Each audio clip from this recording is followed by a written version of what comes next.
Welcome to Thanjavur maths. இந்த வீடியோவில் நம்ம பார்க்க போகிறது 12th ஸ்டாண்டர்டுக்கான ரிலேஷன்ஸ் அண்ட் ஃபங்க்ஷன்ஸ் சாப்டரில் மெஸ்லீனியஸ் எக்ஸசைஸ்க்கான எல்லா சொல்யூஷன்ஸையும் நம்ம வந்து பார்க்க போகிறோம். நம்மளோட சேனலை நீங்கள் சப்ஸ்கிரைப் பண்ணாமல் இருந்தீங்கன்னா சப்ஸ்கிரைப் பண்ணி வச்சுக்கோங்க. வாங்க வீடியோக்குள்ளே போகலாம். ஸோ இப்போ வந்து ஃபஸ்ட்டு கொஷின் என்ன அப்படின்னு சொல்லி பார்த்தீங்கன்னா, ஃபஸ்ட்டு ஒரு ஃபங்க்ஷன் கொடுத்துருக்காங்க. F from R to x belongs to R such that x lying between -1 and +1 அப்படின்னு சொல்லி ஒரு ஃபங்க்ஷன் கொடுத்துருக்காங்க.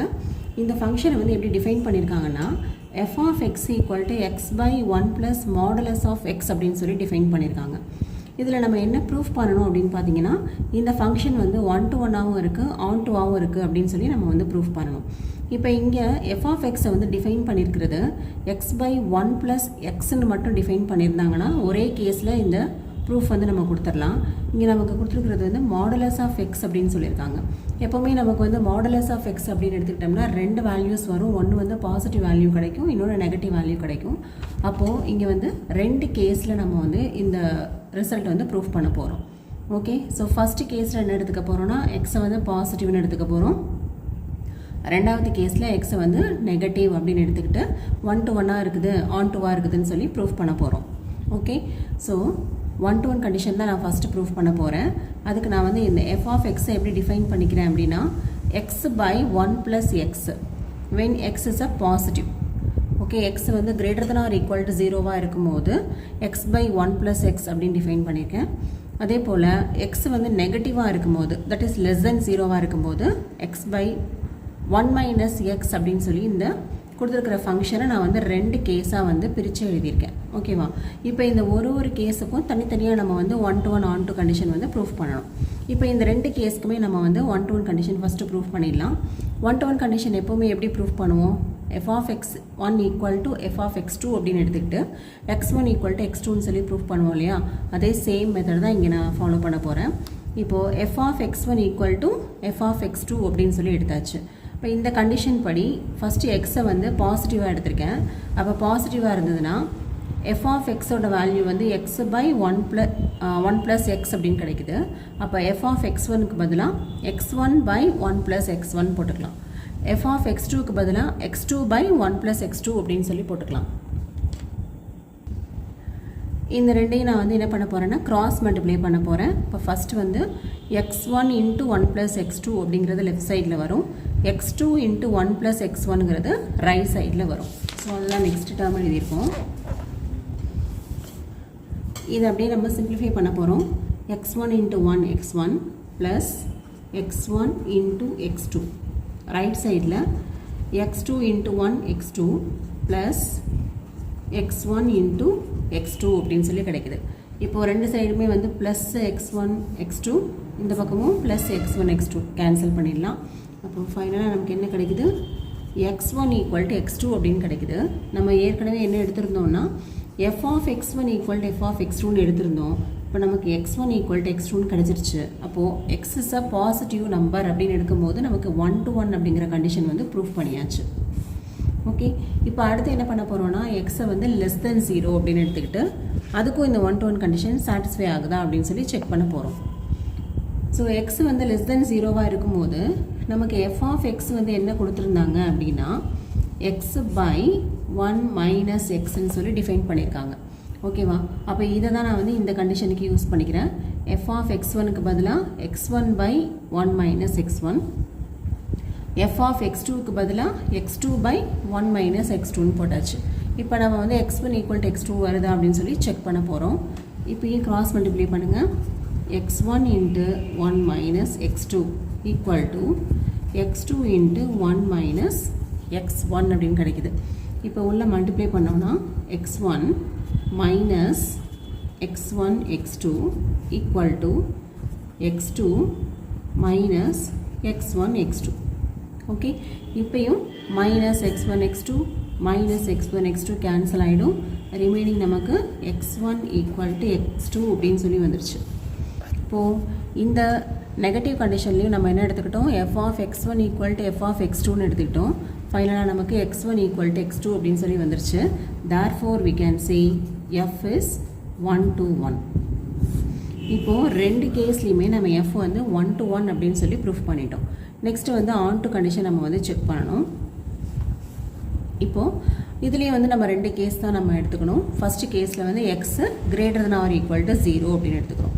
எப்போவுமே நம்ம வந்து ஆன் டு கண்டிஷன் ப்ரூஃப் பண்ணுறதுக்கு ஒன்று டொமைன் கோடொமைன்னு 2 எடுத்துக்கிட்டு கோடொமைனில் உள்ள எல்லா எலமெண்ட்ஸுக்கும் இங்கே நமக்கு ஈஸியாக ப்ரீ இமேஜ் இருக்குது அப்படின்னு சொல்லி ப்ரூஃப் பண்ணுவோம். அப்படி ப்ரூஃப் பண்ணாலும் நம்ம வந்து ஆன் டு கண்டிஷனை ப்ரூஃப் பண்ணலாம். அப்படி இல்லைன்னா இன்னொரு மெத்தட் ஒன்று ப்ரூஃப் பண்ணியிருப்போம். F of x equal to y அப்படிங்கிறத யூஸ் பண்ணிக்கிட்டு இங்கே உள்ள ஒரு ஒய் வேல்யூக்கும் இங்கே எக்ஸோட வேல்யூ வந்து எக்ஸிஸ்ட் ஆகுது அப்படின்னு சொல்லியிருப்போம். ஸோ அந்த மெத்தட் தான் நம்ம வந்து இந்த சம்முக்கு வந்து யூஸ் பண்ண போகிறோம். ஓகே, ஸோ அவங்க கொடுத்துருந்த மேப்பிங் பார்த்தீங்கன்னா இதான் அவங்க கொடுத்துருந்த மேப்பிங். அதாவது ஆர்லேருந்து ரியல் நம்பர்ஸ்லேருந்து தான் இந்த மேப்பிங் வந்து போகுது. அப்போ டொமைன் வந்து என்னென்னா set of all real numbers. Real நம்பர்ஸுங்கும் போது நமக்கு 0 இருக்கும், பாசிட்டிவ் வேல்யூஸ் இருக்கும், நெகட்டிவ் வேல்யூஸ் இருக்கும், ஃப்ராக்ஷன்ஸ் இருக்கும், எல்லாமே இருக்கும். நெக்ஸ்ட்டு ரைட் சைடில் பார்த்தீங்கன்னா எக்ஸும் வந்து பிலாங்ஸ் டு ஆர் தான். அதாவது கோடொமைனில் உள்ள எலமெண்ட்ஸும் ரியல் நம்பர்ஸ் தான். ஆனால் எக்ஸோட வேல்யூ வந்து -1 விட பெருசாகவும் +1 விட சின்னதாகவும் இருக்குது. அப்போ இங்கே நம்ம -1ஐயும் சேர்க்க முடியாது. ஓகேவா? ஏன்னா எக்ஸோட வேல்யூ வந்து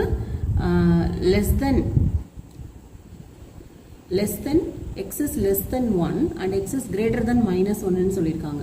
அப்போ -1 விட பெருசாக இருக்குன்னு சொல்லியிருக்காங்க. அப்போ -1 விட பெருசாக இருக்குது அப்படின்னு சொன்னால் கண்டிப்பாக வந்து இந்த பக்கம் 0வை நோக்கி தான் அதோட வேல்யூஸ் வந்து போய்கிட்டு இருக்கும். -1ம் வராது. அதே போல் x is less than 1ன்னு சொல்லியிருக்காங்க. இப்போ 0க்கு அடுத்து உள்ள நம்பர் வந்து என்னது 1. ஆனால் எக்ஸோட வேல்யூவில் நம்ம இந்த 1ஐயும் எடுக்கக்கூடாது. அப்போ -1ம் கிடையாது +1ம் கிடையாதுன்னா அந்த இன்பிட்வீனில் உள்ள நம்பர்ஸ் மட்டும்தான் நம்ம வந்து எக்ஸுக்குள்ள வேல்யூஸை எடுக்கணும். அப்போ இங்கே 0 எடுத்துக்கலாம், 0.5, 0.8. அதே போல் நெகட்டிவ்லேயும் நீங்கள் வந்து -0.8, -0.5 இந்த மாதிரி -1க்கு அடுத்தது பெரிய நம்பர் எதுவோ அது எல்லாமே நீங்கள் வந்து இந்த கோடொமைனில் சேர்த்துக்கலாம். இப்போ இந்த மேப்பிங்கை வச்சு செக் பண்ணி பார்க்கும்போது நம்மளால் வந்து ஈஸியாக நம்மளால் சொல்ல முடியாது இது வந்து ஆன் டு வா இல்லையா அப்படின்னு சொல்லிட்டு. ஏன்னா நமக்கு கொடுத்துருக்கிற ஃபங்க்ஷன் வந்து கொஞ்சம் கிரிட்டிக்கலாக இருக்குது. x/1 - x, x/1 + x இப்படி வந்து நமக்கு வந்து கொஞ்சம் டிவிஷனில் வருது, ஃப்ராக்ஷன்ஸில் வர்றதுனால டேரெக்டாக நம்மளால் வந்து இந்த மேப்பிங்லேருந்தே நம்ம ஆன் டு கண்டிஷனை ஈஸியாக ப்ரூஃப் பண்ண முடியாது.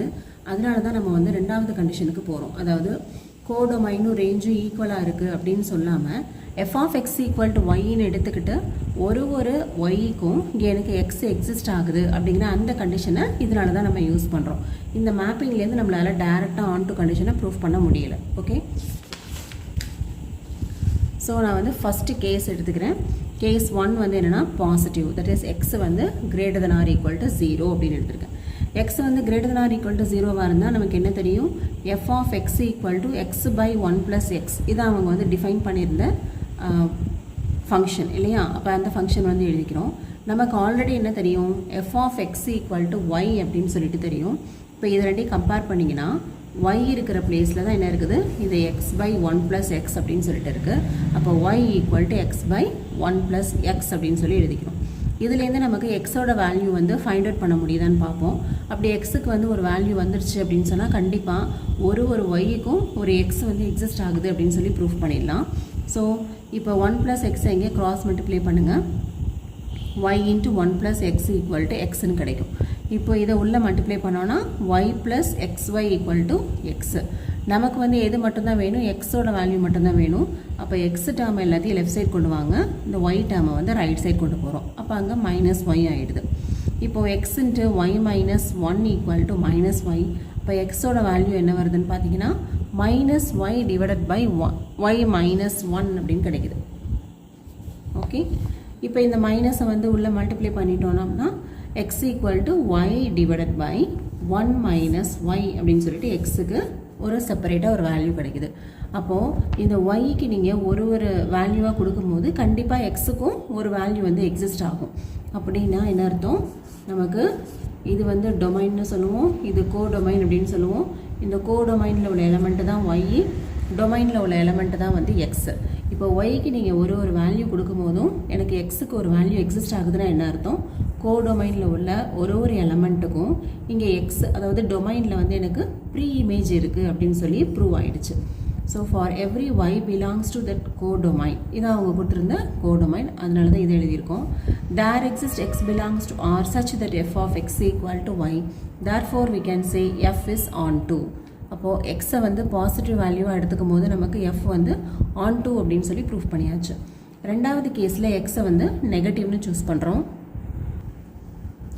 Second case x is less than 0, x வந்து less than 0வாக இருந்தால் f of x வந்து x by 1 minus x அப்படின்னு சொல்லி டிஃபைன் பண்ணியிருந்தாங்க. ஸோ இங்கேயே நமக்கு வந்து onto கண்டிஷன் ப்ரூஃப் பண்ணுறதுக்காக f of x equal to y அப்படின்னு சொல்லி எடுத்துக்கிறோம். ஸோ இதை கம்பேர் பண்ணோன்னா y equal to x by 1 minus x அப்படின்னு கிடைக்குது. இப்போ இதுலேருந்தும் நமக்கு வந்து எக்ஸுக்கு வேல்யூ வந்து எக்ஸிஸ்ட் ஆகுதா அப்படின்னு சொல்லி செக் பண்ணி பார்க்க போகிறோம். இப்போ இங்கேயும் நீங்கள் வந்து கிராஸ் மல்டிப்ளை பண்ணுங்கள். y into 1 minus x equal to x. இப்போ y வந்து உள்ளே மல்டிப்ளை பண்ணோன்னா y minus xy equal to x. Okay, இப்போ எனக்கு x தானே வேணும், அதனால் என்ன பண்ணுறேன், y மட்டும் இங்கே வச்சுட்டு x இந்த xy ரைட் சைடு கொண்டு போகிறேன். Next y equal to x into 1 plus y அப்படின்னு கிடைக்குது. இப்போ இதுலேருந்து நம்ம எக்ஸோட வேல்யூ என்ன எழுதலாம், y by 1 plus y அப்படின்னு சொல்லி எழுதலாம். ஸோ yக்கு நீங்கள் ஏதாவது ஒரு வேல்யூ கொடுத்தீங்கன்னா கண்டிப்பாக எக்ஸுக்கும் ஒரு வேல்யூ வந்து எக்ஸிஸ்ட் ஆகும். ஸோ இதுலேருந்து நம்ம என்ன சொல்லலாம் அப்படின்னா, for every y belongs to the codomain, there exists x belongs to the domain R such that f of x equal to y. So இந்த கேஸ்லேயும் நம்ம என்ன ப்ரூஃப் பண்ணிட்டோம், f is onto அப்படின்னு சொல்லி ப்ரூஃப் பண்ணியாச்சு. இப்போ இந்த கொஷினை பொறுத்த வரைக்கும் நமக்கு வந்து மாடுலஸில் இருந்ததுனால 2 கேசஸ் வருது. மாடுலஸ் இல்லாமல் வெறும் எக்ஸாக இருந்தாக்க இது ஒரே கேஸில் இதே மாதிரி நம்ம வந்து கம்ப்ளீட் பண்ணிடலாம். நெக்ஸ்ட்டு நம்ம செகண்ட் கொஷின் பார்க்கலாம். செகண்ட் கொஷின் என்னென்னு பார்த்தீங்கன்னா, f from r to rன்னு டிஃபைன் பண்ணியிருக்காங்க மேப்பு. அதை எப்படி டிஃபைன் பண்ணியிருக்காங்கன்னா f of x equal to x cube அப்படின்னு சொல்லியிருக்காங்க. இப்போ நம்ம என்ன ப்ரூஃப் பண்ணணும் அப்படின்னா f is injective அப்படின்னு சொல்லணும்.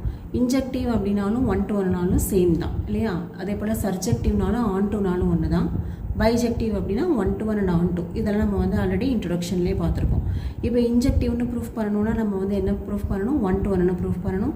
1 to 1ன்னு ப்ரூஃப் பண்ணணுன்னா f of x1 equal to f of x2ன்னு எடுத்துக்கிட்டு x1 equal to x2ன்னு வருதா அப்படின்னு சொல்லி செக் பண்ணி பார்க்கலாம். இப்போது f of x1ன்னு பார்த்தா x1 cube, f of x2ஓட வேல்யூ என்ன வரும், x2 cube. ஓகே, இப்போ ரெண்டு சைடும் நம்ம வந்து க்யூப் ரூட்ஸ் எடுத்தோம் அப்படின்னு சொன்னால் taking cube roots on both sides அப்படின்னு சொன்னாக்கா என்ன வந்துடும், ஃபைனலாக x1 equal to x2 அப்படின்னு சொல்லி வந்துருச்சு. அப்போது டெஃபினட்டாக நம்ம என்ன சொல்லிடலாம், this function f is injective. அவங்க இங்கே 1 to 1ன்னு சொல்லாமல் இன்ஜெக்டிவ்னு சொன்னதுனால நாமளும் இன்ஜெக்டிவ் அப்படின்னே வந்து ஆன்சர் வந்து கொடுக்குறோம். முடிஞ்சிருச்சு, hence proved. Okay, next third question. Third கொஷினில் என்ன கொடுத்துருக்காங்கன்னா, எக்ஸ் அப்படிங்கிறது ஒரு நான் எம்டி செட் அப்படின்னு சொல்லியிருக்காங்க. பி ஆஃப் எக்ஸ் அப்படிங்கிறது என்ன செட்டுன்னு பார்த்தீங்கன்னா, set of all subsets of x. எந்த ஒரு செட் எடுத்தாலும் அதுக்கு வந்து நிறைய சப்செட்ஸ் இருக்கும் இல்லையா, அந்த எல்லா சப்செட்டோட கலெக்ஷனும் தான் இந்த பி ஆஃப் எக்ஸ் அப்படிங்கிற செட்டு. ஓகே, நெக்ஸ்ட்டு ஆர் அப்படின்னு சொல்லிட்டு ஒரு ரிலேஷனை எப்படி டிஃபைன் பண்ணுறாங்கன்னா, A or B if and only if A is a subset of B. A and B are subsets in P of X. நம்ம ஆல்ரெடி என்ன எடுத்திருக்கோம், P of Xங்கிற செட்டில் தான் எக்ஸோட எல்லா சப்செட்டையும் எழுதி வச்சுருக்கோம். இப்போ என்ன பண்ணியிருக்காங்க, ரிலேஷனுக்கான கண்டிஷன் எப்படி கொடுத்துருக்காங்கன்னா, A வந்து Bயோட சப்செட்டாக இருந்தால் ஏயும் பியும் ஒரு ரிலேஷனில் இருக்கும். ஓகே, இப்போ ஏயும் பியும் சப்செட்டாக இல்லை அப்படின்னா இந்த ரிலேஷனில் இருக்காது. இதுதான் வந்து கண்டிஷன். நம்ம என்ன செக் பண்ணணும் அப்படின்னு சொன்னால், ஆர்எஸ் அண்ட் ஈக்குவலன்ஸ் ரிலேஷனாக இருக்குதா அப்படின்னு சொல்லிட்டு தான் நம்ம வந்து செக் பண்ணணும். ஈக்குவலன்ஸாக இல்லையா அப்படின்னு கண்டுபிடிக்கணும். ஈக்குவலன்ஸ்னால் ப்ரூஃப் பண்ண சொல்லலை, நம்மளை செக் பண்ண சொல்லியிருக்காங்க. ஸோ ஃபஸ்ட்டு நம்ம எப்போவுமே என்ன பண்ணுவோம், ரிஃப்ளெக்ஸிவ் தான் ஃபஸ்ட்டு செக் பண்ணுவோம். ரிஃப்ளெக்ஸிவோட ஃபஸ்ட்டு கண்டிஷன் என்னது, A, A belongs to R. So இங்கே நமக்கு என்ன condition, A is a subset of B இருந்ததுன்னா கண்டிப்பாக A and B are relation அப்படின்னு சொல்லிடலாம் இல்லையா. இப்போது ரிஃப்ளெக்ஸிவ் சொல்லும் போது சேம் செட்டு தான் எடுப்போம். Every set is a subset of itself. இது நமக்கு வந்து நல்லாவே தெரியும். எந்த ஒரு செட் எடுத்துக்கிட்டாலும் அந்த செட்டை அதே செட்டுக்கு வந்து சப்செட்டுன்னு கண்டிப்பாக சொல்லலாம். அப்போது every set is a subset of itself அப்படின்னா A is a subset of A அப்படின்னு சொல்லி எழுதலாம். அப்படின்னா ரிஃப்ளெக்சிவ் கண்டிஷன் சாட்டிஸ்ஃபை ஆகுது. ரெண்டாவது நம்ம செக் பண்ண போகிறது சிம்மெட்ரிக் கண்டிஷன். சிம்மெட்ரிக்கில் எப்படி சொல்லணும், ஏ இஸ் அ சப்செட் ஆஃப் பியாக எடுத்துக்கிட்டு பியும் ஏயோட சப்செட்டாக இருக்குதுன்னு சொல்லி ப்ரூஃப் பண்ணணும். இது வந்து பாசிபிளே இல்லை இல்லையா. ஒன்று ஏ வந்து பியோட சப்செட்டாக இருக்கணும், அப்படி இல்லைன்னா பி வந்து ஏயோட சப்செட்டாக இருக்கணும். ஃபார் எக்ஸாம்பிள், இப்போது எக்ஸ்னு ஒரு செட் எடுத்திருக்கோம், 1லேருந்து 10 வரைக்கும் அதில் இருக்க மெம்பர்ஸ். ஏங்கிறது எக்ஸோட ஒரு சப்செட், அதில் வந்து 1 2 3 மட்டும் இருக்குது. பியும் எக்ஸோட ஒரு சப்செட்டு, அதில் 1 2 3 4 இப்படி இருக்குது. இப்போ நீங்கள் செக் பண்ணி பார்த்தீங்கன்னா A is a subset of B அப்படின்னு சொல்லி எழுதலாம். ஏன்னா ஏயோட ஒரு நம்பரும் ஒவ்வொரு மெம்பரும் பியில் இருக்குது. ஓகே, ஆனால் B is not a subset of A. ஏன்னா இங்கே 4ங்கிற எலமெண்ட் வந்து இந்த ஏல வந்து இல்லை. அப்போது ஒன்று A is a subset of பியாக இருக்கலாம், அப்படி இல்லைன்னா B is a subset of ஏயாக இருக்கலாமே தவிர ரெண்டுமே வந்து இருக்கிறதுக்கு பாசிபிள் கிடையாது. ஸோ நமக்கு சிமெட்ரிக் கண்டிஷன் படி பார்த்தீங்கன்னா A comma B belongs to R அப்படின்னு எடுத்துக்கிட்டு பி கமா ஏவும் அந்த ரிலேஷனில் இருக்குதுன்னு தான் நம்ம சொல்லணும். ஆனால் இங்கே பார்த்தீங்கன்னா ஏ வந்து பிக்கு சப்செட்டாக இருக்குது, but B is not a subset of A. அதாவது B containing A is not possible. Okay, அப்போது நமக்கு வந்து சிம்மெட்ரிக் கண்டிஷன் வந்து சாட்டிஸ்ஃபை ஆகலை. நமக்கு ஈக்குவலன்ஸ் கண்டிஷன்ஸ் வேணும் அப்படின்னு சொன்னாக்கா நமக்கு வந்து சிம்மெட்ரிக்கு, ரிஃப்ளெக்சிவ், ட்ரான்சிட்டிவ் மூணுமே வந்து சாட்டிஸ்ஃபை ஆகணும். இங்கே நமக்கு சிம்மெட்ரிக் கண்டிஷனே வந்து சாட்டிஸ்ஃபை ஆகலை, அதனால நம்ம ட்ரான்சிட்டிவ் வந்து செக் பண்ணணும்னு அவசியமே இல்லை. இதுலேருந்து நம்ம என்ன சொல்லிடலாம், R is not an equivalence relation அப்படின்னு சொல்லிடலாம். ஸோ நம்மளை வந்து ஈக்குவலன்ஸ் ரிலேஷனாக இருக்கான்னு செக் பண்ண சொன்னாங்க. நம்ம என்ன ஆன்சர் கொடுத்துருக்கோன்னா நாட் அண்ட் ஈக்குவலன்ஸ் ரிலேஷன் அப்படின்னு சொல்லிட்டோம். ஓகே, இதான் வந்து இதோட ரிசல்ட்டு. நெக்ஸ்ட்டு நம்ம பார்க்க போகிறது 4th கொஷின். 4th கொஷின்லேயும் ஏன்னு சொல்லிட்டு ஒரு செட்டு கொடுத்துருக்காங்க. ஏங்கிற செட்டில் 1லேருந்து n வரைக்கும் இருக்குது நம்பர்ஸ். ஓகே, எல்லாமே வந்து பாசிட்டிவ் நம்பர்ஸாக இருக்குது, n வரைக்கும் இருக்குது. நம்ம என்ன ஃபைண்ட் அவுட் பண்ணணும் அப்படின்னா number of all onto functions from A to A. இதே போலவே நம்ம வந்து எக்ஸசைஸில் மெசலேனியஸ் எக்ஸாம்பிள் சம்ஸில் வந்து ஒரு கொஷின் பார்த்தோம்.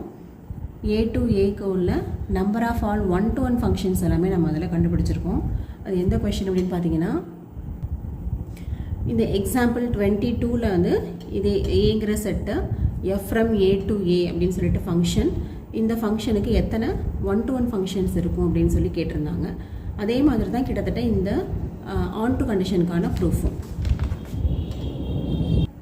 ஸோ இங்கே 1 to 1 கண்டுபிடிக்கிறதுக்கு என்ன பண்ணோம், ஒரு எலமெண்ட் எடுக்கும் போதும் ஃபஸ்ட் எலமெண்ட் எடுக்கும் போது 3 சாய்ஸு, ரெண்டாவது எலமெண்ட் எடுக்கும் போது 2 சாய்ஸு, மூணாவது எலமெண்ட் எடுக்கும் போது 1 சாய்ஸ் தான் இருந்துச்சு.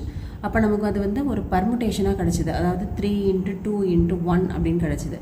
இப்போ இங்கேயும் வந்து சிமிலர் கேஸ் தான், பட் அப்படியே வந்து ரிவர்ஸில் வரப்போகுது. அதாவது என்ன அர்த்தம், கோடொமைனில் உள்ள எந்த எலமெண்ட் எடுத்தாலும் அதுக்கு இங்கே வந்து ஒரு ப்ரீ இமேஜ் இருக்குது அப்படின்னு நம்ம சொல்லுவோம் இல்லையா. இப்போது இங்கே 1ன்னு ஒரு கோடொமைனில் ஒரு எலமெண்ட் எடுத்திங்கன்னா அதுக்கு இங்கே வந்து ஒரு ப்ரீ இமேஜ் இருக்கும். அடுத்து 2ன்னு ஒரு எலமெண்ட் எடுத்திங்கன்னா இன்னொரு ப்ரீ இமேஜ் இருக்கும். அப்போ ஃபஸ்ட்டு நீங்கள் எடுக்கும் போது உங்களுக்கு வந்து n சாய்ஸஸ் இருக்கும், ரெண்டாவது எடுக்கும் போது n-1 சாய்ஸஸ், அடுத்து எடுக்கும் போது n-2 சாய்ஸஸ். ஓகே, லாஸ்ட்டாக வரும்போது எத்தனை இருக்கும், ஒரே ஒரு சாய்ஸ் தான் இருக்கும். இப்போ இதுவும் வந்து நமக்கு என்னதானா ஒரு பர்முட்டேஷன் தான். இப்போ n × n-1, n-2 extra 2 × 1. So இதுதான் நமக்கு வந்து n ஃபேக்டோரியலுடைய ஃபார்முலா இல்லையா. n factorial equal to n × n-1, n-2 extra 1 வரைக்கும் எழுதுவோம் இல்லையா. அப்போது இந்த number of all onto functions வந்து எப்படி கிடைக்குதுன்னா n ஃபேக்டோரியல் அப்படின்னு கிடைக்குது. ஓகே, சப்போஸ் இந்த ஏங்கிற எலமெண்ட்டில் 3 எலமெண்ட்ஸ் தான் இருக்குது அப்படின்னா number of onto functions வந்து 3 ஃபேக்டோரியல்னு வரும்.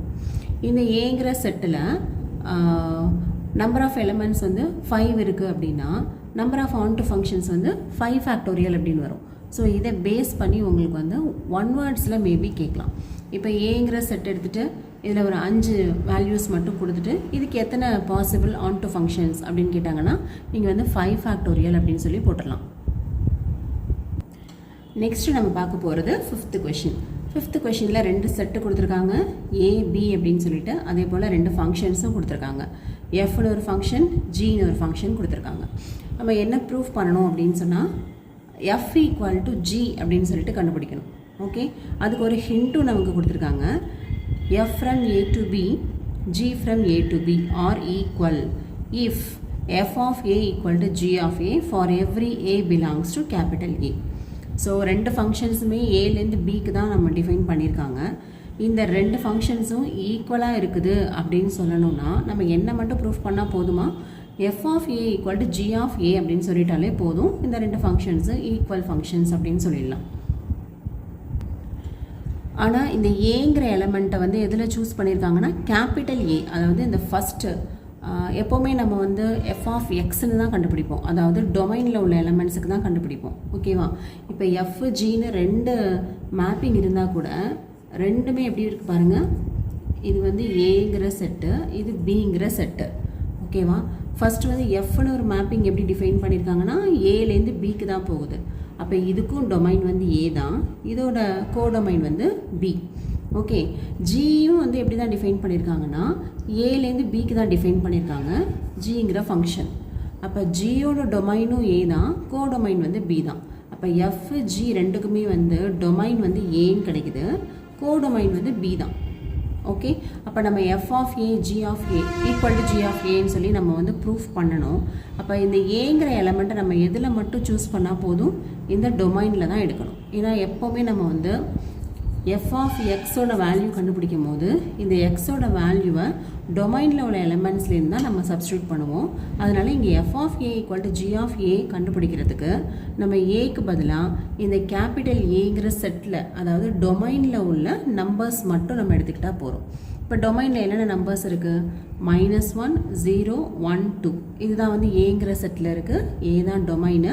அப்போ இந்த -1 0 1 2ங்கிற இந்த 4 நம்பர்ஸ்க்கு மட்டும் நம்ம எஃப் ஆஃப் ஏவும் ஜி ஆஃப் ஏவும் ஈக்குவலாக இருக்குன்னு சொல்லிட்டோம்னா போதும். ஓகே, ஸோ அதை வந்து நம்ம இப்போ கண்டுபிடிக்கலாம். ஃபஸ்ட்டு நம்ம கண்டுபிடிக்க போகிறது எஃப் ஆஃப் -1. ஸோ இப்போ தான் நம்ம சொல்யூஷனுக்கு வரும். நான் ஃபஸ்ட்டு எஃப் ஆஃப் எக்ஸையும் ஜி ஆஃப் எக்ஸையும் எடுத்து எழுதியிருக்கேன்.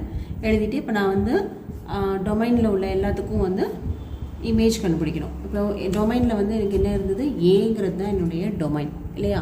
டொமைனில் வந்து என்னென்ன எலமெண்ட்ஸ் எல்லாம் இருந்தது அப்படின்னு பார்த்தீங்கன்னா -1 0 1 2, -1 0 1 2 இதான் வந்து டொமைனில் இருந்த எலமெண்ட்ஸ். இப்போ ஒரு எலமெண்ட்டுக்கும் நான் வந்து இமேஜ் கண்டுபிடிக்கணும். எஃப் ஆஃப் -1 அப்படின்னு போட்டிங்கன்னா எக்ஸ் ஸ்கொயரா, இப்போ +1 மைனஸ், இங்கே ஒரு மைனஸ் இருக்குது, ப்ளஸ் ஆகிடும் 2 அப்படிங்கிறது எஃப் ஆஃப் -1ஓட ஆன்சர். அடுத்து எஃப் ஆஃப் 0 போடுங்க, 0 -0 0. எஃப் ஆஃப் 1 போட்டோன்னா 1 ஸ்கொயர் -1 1 -1 1. எஃப் ஆஃப் 2 போட்டிங்கன்னா 2 ஸ்கொயர் -2, 2 ஸ்கொயர் வந்து 4 -2 4 -2 ஆன்சர் வந்து 2 அப்படின்னு கிடைக்குது. இது எல்லாமே என்னது? எஃப் ஆஃப் அப்படிங்கிறதுக்கு எல்லாமே எஃபோட ஃபங்க்ஷனுக்கு இமேஜ் கண்டுபிடிச்சாச்சு. இப்போ அடுத்து நம்ம ஜிங்கிற ஃபங்க்ஷனுக்கு இமேஜ் கண்டுபிடிக்கணும். ஸோ அகெயின் இந்த டொமைனில் உள்ள சேம் நம்பர்ஸ்க்கு ஜிங்கிற ஃபங்க்ஷனுக்கு இமேஜ் கண்டுபிடிக்க போகிறோம். ஜிங்கிற ஃபங்க்ஷன் நமக்கு எப்படி டிஃபைன் பண்ணியிருக்காங்க? 2 × மாடுலஸ் ஆஃப் x - 1/2 -1. இப்போ இதை செக் பண்ணி பார்க்கலாம். g ஆஃப் -1 என்ன போடலாம்? 2 × x எக்ஸோட வேல்யூ தான் இங்கே -1 ஆகிடும். -1/2 -1. This is equal to 2 × -1 -1/2 என்ன வரும்னா -3/2 அப்படின்னு வரும், -1. ஓகே, நெக்ஸ்ட்டு 2 × மாடுலஸ்குள்ளே நெகட்டிவ் வேல்யூ இருந்தாலும் நம்ம பாசிட்டிவே சூஸ் பண்ணிக்கலாம். அப்போ 2 × 3/2 -1, 2 கேன்சல் ஆகிடும். 3 - 1ஓட வேல்யூ வந்து 2 அப்படின்னு சொல்லி கிடைக்குது. நெக்ஸ்ட்டு ஜி ஆஃப் 0 கண்டுபிடிக்கலாம். 2 × மாடுலஸ் ஆஃப் 0 - 1/2 -1. 0 - 1/2 வந்து -1/2ன்னு வரும். மாடுலஸ்லேருந்து வெளியில் எடுக்கும்போது ப்ளஸ் ஆகிடும். இப்போ 2 × 1/2 -1. 2 கேன்சல் ஆகிடும், 1 மைனஸ் 1 வந்து 0. ஓகே, நெக்ஸ்ட்டு g ஆஃப் 1 கண்டுபிடிங்க. இப்போ 2 modulus of 1 minus 1 by 2 minus 1. 2 into 1 minus 1 by 2, 1ல் ஹாஃப் போயிடுச்சுன்னா ஹாஃப் தான், மாடுலஸ்லேருந்து வெளியில் எடுத்தாலும் பாசிட்டிவ் வேல்யூ தான் வரப்போகுது, மைனஸ் 1. இங்கேயும் ஸோ 1 இது 2 கேன்சல் ஆகிடும், 1 மைனஸ் 1 0. ஓகே, இப்போ எஃப் ஆஃப் 1 பார்த்தீங்கன்னா 1 மைனஸ் 1 0, சாரி இங்கே பை மிஸ்டேக் 1ன்னு போட்டேன், எஃப் ஆஃப் 1 0 தான் வருது. நெக்ஸ்ட்டு ஜி ஆஃப் 2 செக் பண்ணலாம். 2 into 2 minus 1 by 2 minus 1. 2 into 2 2s are 4, 4 minus 1, 3 by 2. So மாடுலஸ்லேருந்து positive value தான் வெளியில் வரும். இப்போ 2 கேன்சல் ஆகிடுச்சுன்னா 3 minus 1 2. ஸோ இப்போ செக் பண்ணி பாருங்கள். F of minus 1 g of minus 1 ரெண்டுமே வந்து 2 தான், இதுவும் 2 தான், இதோட ஃபஸ்ட் வேல்யூவும் 2 தான். Next f of 0 g of 0 ரெண்டுமே வந்து 0 தான். Okay, next f of 1 g of 1 ரெண்டுமே அகெயின் வந்து 0 தான். அதே போல் எஃப் ஆஃப் 2 ஜி ஆஃப் 2 ரெண்டு வேல்யூமே வந்து நமக்கு 2 தான் கிடைக்குது. ஸோ இப்படி கம்பேர் பண்ணி பார்த்தோன்னா அவங்க கொடுத்துருந்த கண்டிஷன் படி f of A equal to g of a for all a belongs to capital A அப்படின்னு சொல்லி ப்ரூவ் பண்ணியாச்சு. Therefore we can say f is equal to g. Okay, இதான் வந்து நம்மளோட ஃபைனல் ரிசல்ட்டை, ஹென்ஸ் ப்ரூவ். ஸோ இதோட relations and functions சாப்டரில் உள்ள எல்லா கொஷின்ஸை, எக்ஸாம்பிள்ஸ், மெஸ்லீனியஸ் எல்லாமே வந்து கம்ப்ளீட் பண்ணிட்டோம். நெக்ஸ்ட்டு நம்ம வந்து இன்வர்ஸ் ட்ரிக்னாமெட்ரி அந்த சாப்டர் வந்து பார்க்கலாம். நம்மளோட சேனல் உங்களுக்கு பிடிச்சிருந்ததுன்னா லைக் பண்ணுங்கள், ஷேர் பண்ணுங்கள், மறக்காமல் நமக்கு கமெண்ட்ஸ் போடுங்க. தேங்க்யூ ஃபார் வாட்சிங்.